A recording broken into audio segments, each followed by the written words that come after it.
not too far away.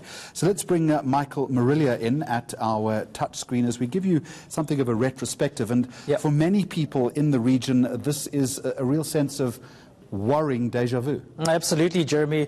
As that fire encroaches upon Knysna, you cannot imagine really what people are going through. A terrible reminder of the tragedy of 2017. As you mentioned, these two communities not far from one another. As we take a look at the map of the Western Cape and hone in on Knysna specifically, Jeremy, one of the country's most popular tourism destinations, an incredibly picturesque part of the country. But last year, these were the images making headlines. Even looking at them now, truly shocking. June 2017, the beginning of June last year, roughly 15 months later, and possibly another situation happening in the same area. I want to quickly just remind you of some of the buildings which got gutted during that particular fire. Thousands of people evacuated, almost 100 or so buildings destroyed, 7 deaths tragically over the few days in which that fire spread around the region.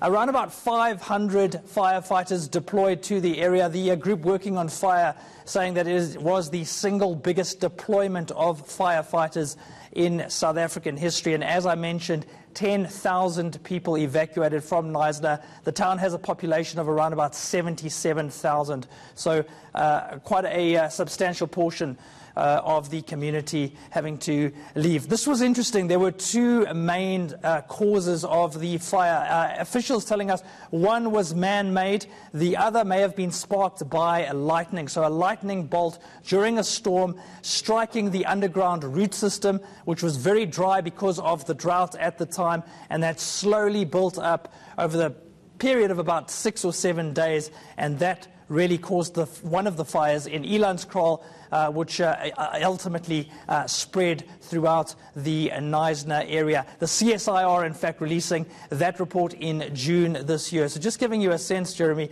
we often think that it's always man-made fires that wreak havoc. Sometimes Mother Nature also causing big problems for communities in the Southern Cape. Thank you, Michael. And you mentioned a little earlier just how popular it is in terms of being a tourist destination. Well, here's a quick note for you.